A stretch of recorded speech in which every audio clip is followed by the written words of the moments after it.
제가 고등학교 때 그 실업인 선교회라고 생겼다는 이야기를 한번 들어본 적이 있는데 제가 잘못 들어가지고 실업자 선교회를 들었어요. 실업인하고 실업자는 다르지 않습니까? 제가 그때 고등학교 때 좀 중학교 때 어릴 때인데 그때 그런 이야기를 들으면서 과연 무엇을 하는 곳일까 궁금함이 참 많았습니다. 근데 시간이 흘러보니까 우리 당회장님 또 우리 교회를 위해서 또 여러 단체를 위해서 굉장히 열심히 일하는 단체시다라는 이야기 듣고 저도 늘 관심을 가졌는데 이렇게 주의종이 된 후에 하나님께서 이 귀한 자리를 인도해 주셔서 너무너무 감사합니다. 이 시간을 통해서 저도 귀한 마음을 가지고 오늘 말씀을 준비했는데요. 이 은혜로 마음이 새로워지고 또 하나님의 뜻을 이루시는 그 새로운 하루가 되었으면 좋겠습니다.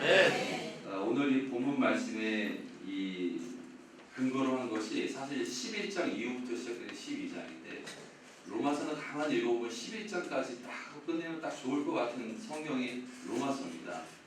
근데 12장부터 시작되어지는 부분이 사실은 11장의 모든 부분 그 다음의 삶을 이야기하기 때문에 12장서부터의 말씀이 중요해서 오늘 이 말씀을 준비해 보았는데요. 해마다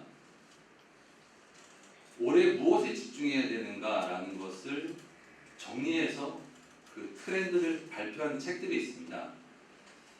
2023년도에도 그러한 책이 있었는데 내년 이제 용의 해를 준비하는 가운데서 2024년도에는 어떤 트렌드를 준비하는 것이 좋을 것인가 10개의 키워드를 가지고 이야기하는 어떤 방송을 들어본 적이 있는데 그 중에 첫 번째 트렌드를 이야기하는 키워드가 분초사회였습니다. 분초사회. 과거에는 물건을 구매할 때 가성비가 좋으냐는 걸 물어봤습니다. 가격 대비 성능이 좋으냐는 거죠. 그런데 요즘 시대와 내년서부터 준비해야 될 것은 세상이 굉장히 빠르게 흐른다는 겁니다. 그래서 가성비라는 말보다는 초성비라는 말을 사용한다는 거예요. 가격 대비 성능이 좋으냐가 아니라 초성비, 시간 대비 이 물건이 나의 시간을 제대로 활용할 수 있게 해주는 물건인가라는 겁니다. 그만큼 시간이 빨리 흘러간다는 것인데 그런 의미에서 이 분초사회라는 이 키워드가요. 빠르게 흘러가는 이 시대를 상징하고 있는 것 같습니다. 빨리빨리. 옛날에도 뭐 빨리빨리라는 이야기는 무색하게 사용되었던 이야기지만 특히 요즘처럼 가성비 시대에서 초성비 시대로 넘어가는 이 시대 속에서 사업을 하시는 분들도 또 목회를 하는 목회자들에게도 이 시간적인 부분에 대한 싸움이 굉장히 치열합니다. 근데 이런 싸움이 있을 때 우리가 조심해야 될 게 무엇이냐? 빠르게 지나가요. 휙 하고 지나가서 뭘 했는지도 모를 정도로 시대가 빨리 지나갈 수 있다는 위험성이 있습니다. 시대를 잘 읽어보고 시대를 따라가는 것은 중요한데 그 시대만을 따라가는 것이 옳을까? 저는 오늘 이 말씀에서 우리 개개인이 그러한 생각과 기도의 제목이 있었으면 좋겠습니다. 하나님께서 이런 세상 속에서 우리가 어떤 삶을 살길 바라시는가? 첫 번째는 예배입니다. 목회자는 예배에 대해서밖에는 말씀드릴 것이 없지만 그래도 하나님은 우리들에게 이러한 빨리 지나가는 세대 속에서 우리가 집중해야 될 것이 무엇인가? 예배라고 말씀하고 있습니다. 본문 12장 1절을 보면 그러므로 형제들아 내가 하나님의 모든 자비하심으로 너희를 권하노니 하나님의 이 거룩한 산 제사를 드리라고 말씀하고 있습니다. 영적 예배라는 것이 무엇일까라는 것을 제가 여러 번 생각을 해봤는데 우리 신앙인에게 두 가지 축이 있습니다. 하나는 삶의 축이 있고 하나는 예배의 축이 있어요. 삶의 축은 무엇인가? 우리가 먹고 사는 영역이에요. 예배의 축은 말 그대로 우리가 기도하고 찬송하면서 살고 영적으로 공급받는 세계가 이 예배의 세계입니다. 이게 두 개가 축이 균형을 맞을 때 가장 건강한 신앙입니다. 저는 그렇게 목표를 하고 있습니다만 성도님들에게 삶의 영역에 문제가 생길 때가 많잖아요. 가정의 일이 있거나 사업장의 일이 있거나 뭐 직장의 일이 있거나 예배를 드리러 가야 돼요. 그럼 이때 대부분의 성도님들이 그런 얘기를 하죠. 가서 빨리 사업장 일을 정리하고 예배를 드리러 가면 되지 않느냐. 지금 직장이 급한데 가정에도 일이 있는데 그러니까 이 영역에 일을 해결한 다음에 예배를 드리러 가라라는 이야기를 하는 경우를 제가 많이 들었습니다. 이것이 언뜻 보면 굉장히 맞는 이야기 같아요. 그리고 이것을 선택하면서 사시는 분들이 의외로 많고요. 또 이렇게 해결한 다음에 와서 예배를 드려도 예배는 그냥 드려지는 것 같습니다. 근데 저는 성도님들에게 이런 말씀을 드리고 싶어요. 삶의 축이 있고 예배의 축이 있다면 삶의 축에 문제가 생겼을 때 예배의 축을 한번 점검해 보라고 저는 말씀을 드리는 경우가 많습니다. 삶에 문제가 생겼다. 내가 예배를 잘 드리고 있는가를 봐야 됩니다. 내가 예배를 잘 드리고 있다. 그러면 예배를 잘 드리면 됩니다. 그러면 이 영적인 축, 예배의 축이 정상으로 돌아오면 삶의 축은요, 내가 노력하지 않아도 잡히는 경우가 굉장히 많습니다. 그런데 이렇게 신앙생활하면서 보면 그게 반대로 되는 경우가 너무 많은 안타까움을 보게 되는 거죠. 야, 지금 사업장이 이런데 무슨 교회를 가냐는 겁니다. 야, 지금 집안이 이 꼴인데 무슨 교회를 가냐는 거예요. 믿음이 연약한 자녀들은 그러지 않습니까? 엄마 지금 교회 갈 때냐? 아버지 지금 교회 갈 때입니까? 사장님 지금 교회 갈 때입니까? 이런 이야기들이 나올 때 굉장히 일리가 있는 설득력을 가지고 있죠. 근데 우리가 믿음이 있고 예배의 삶을 살고 있다면 우리가 점검해야 될 축은 삶의 축이 아니라 예배의 축이라는 거예요. 예배의 축이 바로 잡히면 삶의 축은 하나님이 이렇게 만들어가 주시고 잡아주시는 것이죠. 창세기 4장에 보면 그 가인과 아벨의 제사에 대해서 이야기하고 있는데, 가인도 아벨도 제가 봤을 때는 굉장히 성실한 사람들이에요. 그런데 세월이 흐른 어느 날 하나님이 가인과 아벨에게 제사를 요구합니다. 그래서 가인 나름대로 땅의 소산물을 가지고 하나님께 나아가서 제사를 드렸고, 아벨도 양의 첫 새끼와 그 기름을 가지고 나가서 제사를 드렸어요. 그 뒤에 말씀해 보니까 하나님께서 아벨과 그의 제물을 받으셨으나 가인과 그의 제물을 받지 않으셨다고 했습니다. 제물과 예배의 대상자는 분리가 될 수 없다는 거예요. 예물도 안 받으시고 그 대상자도 받지 않으셨다는 것을 봤을 때 성경은 구체적인 이유를 얘기하고는 있지 않지만 가인의 삶이 어떠했길래 하나님은 그도 받지 않으시고 그의 제물도 받지 않으셨을까? 반면 아벨은 어떤 삶을 살았기에 하나님이 그도 받으시고 그의 예물도 받으셨냐는 겁니다. 축이죠. 제가 봤을 때 이 축에 대한 문제인 것 같아요. 가인 나름대로 자신의 축이 삶에 있다고 생각하고 살았던 것 같습니다. 아벨은 그의 믿음을 보증한다는 히브리서의 말씀을 보았을 땐 그는 항상 하나님께 믿음의 제사를 드린 자가 아니었겠는가. 우리가 이렇게 바쁘고 분주한 세상 속에서 사실 이 균형을 잡고 간다는 것이 쉬울까? 절대 쉽지 않을 겁니다. 그리고 쉽게 가게끔 이 세상에 놔두지도 않을 겁니다. 근데 이런 세상 속에서 하나님이 우리가 영적 예배를 드려야 한다라고 말씀을 드리는 이유는 그만큼 우리가 예배에서 붙잡고 가야 될 포인트가 굉장히 많기 때문에 그렇습니다. 예배가 잘 드려지십니까? 저는 봉사자들이, 그리고 저도 목회를 하면서 설교를 한다고 하지만 가장 두 번째, 세 번째 등한시 될 수 있는 것이 예배인 것 같아요. 바쁘니까. 이 다음에 또 뭘 해야 되는데 그게 머릿속에 가득 차 있고 또 그거를 해야지만 그 다음이 있기 때문에 순서에 입각한 그런 삶을 살아가는 우리의 루틴 자체가 굉장히 사람을 바쁘게 하고 말씀에 집중하지 못하게, 마이크 소리가 귀를 스쳐 지나가는 그런 소리 말고요, 하나님이 나에게 주신 음성이 들리는가, 그 예배가 영적 예배이기 때문에 하나님은 오늘 우리들에게 첫 번째로 너희가 드릴 것이 영적 예배라고 말씀하고 계신 것입니다. 두 번째는 마음을 새롭게 하라는 것인데요, 12장 2절에 보면 너희는 이 세대를 본받지 말고 오직 마음을 새롭게 하라고 말씀하고 있습니다. 그 일본 전국 시대에 활동하던 세 명의 영웅이 있었어요. 첫 번째가 오다 노부가나, 두 번째가 도요토미 히데요시, 세 번째가 도쿠가와 이에야스입니다. 일본에서는 이 위기 상황에 닥칠 때만 이 세 사람의 리더십을 비교해서 여러 가지 판단을 내린다고 하는데, 이 세 사람의 리더십을 가장 잘 보여주는 일화가 있습니다. 울지 않는 두견사를 어떻게 할 것인가. 오다 노부가나는 이 질문에 대해서 울지 않는 두견새는 죽여버려라. 도요토미 히데요시는 울지 않는 두견새는 울게 만들면 된다.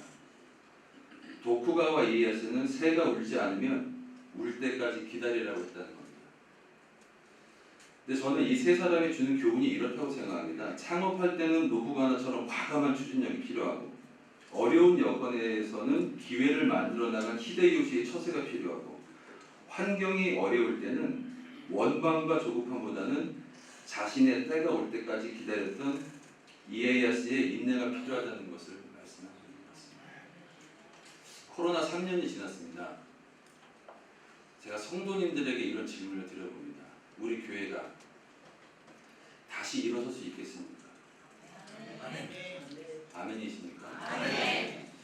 이 세 사람의 이 의견으로 만약에 우리들에게 물어본다면 어떻게 대답할까요? 교회 오지 않는 성도를 어떻게 할까요? 교회 오지 않는 성도는 죽여버려라. 이렇게.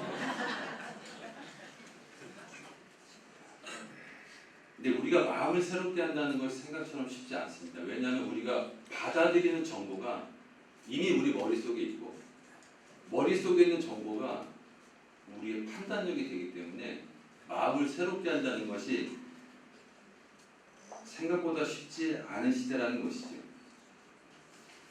그래서 저는 오늘 이 선교에 와서 말씀드릴 때 대부분 이렇게 사업을 하시는 분들이시고, 또 교회에 이제 축을 가지고 가시는 분들이시기 때문에 과연 마음을 새롭게 한다라고 했을 때 우리에게 들어온 마음이 무엇일까? 저는 첫 번째로 예배라고 말씀을 드렸는데, 저는 두 번째로는 이 마음을 새롭게 한다는 것이 은혜라고 생각을 합니다. 그래서 은혜를 받아야, 예배 때 은혜를 받아야 마음이 새로워진다는 거예요. 말씀에 귀를 기울이고 그 말씀 속에서 나에게만 주시는 음성이 들려왔을 때 딱 손뼉을 치면서 아 이거구나, 아 내가 뭔가를 잘못하고 있었구나, 아 이건 잘한 것이구나, 이런 생각이 우리 마음속에 들어오는 것이 바로 그 예배에서 온다는 것입니다.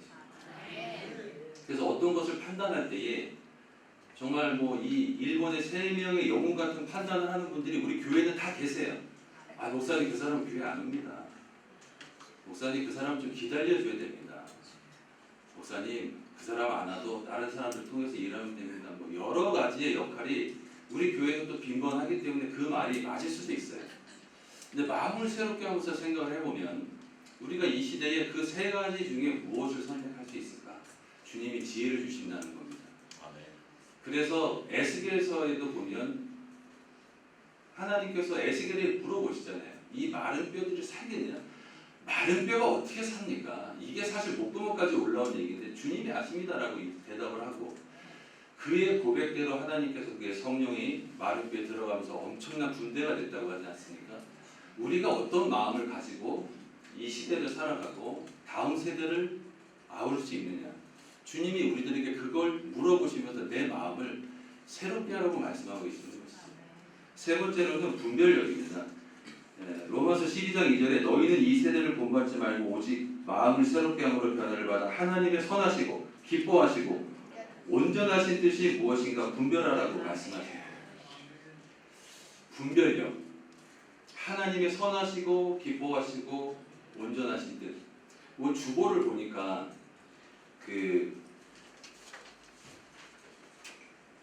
헌금 축복기도 이후에 구호제창이 있더라고요. 여기 보니까 항상 기뻐하자, 범사에 감사하자, 쉬지 말고 기도하자, 이 말씀이 기록되어 있는 걸 봤습니다. 근데 이 말씀이 굉장히 우리 신앙인들에게 좋은 영향을 주는 말씀인데, 저는 이 말씀이 굉장히 부담스러울 때가 많습니다. 아니 기뻐할 일이 있을 때 기뻐하라고 하는 건 설득력이 있는데, 기도할 제목이 있을 때 기도하라고 하는 것도 설득력이 있는데, 감사할 일이 있을 때 감사하는 것도 설득력이 있는데 어떻게 항상 기뻐하고 쉬지 말고 기도하고 범사에 감사하며 살 수 있습니까? 저는 기도하면서 하나님께 그걸 많이 여쭤봤습니다.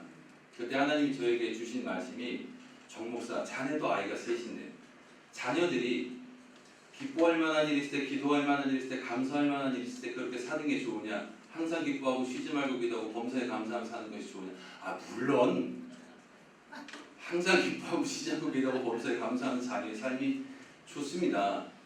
하나님이 그 말씀을 우리들에게 하시면서 이것이 그리스도 예수 안에서 너희를 향하신 하나님의 뜻이다.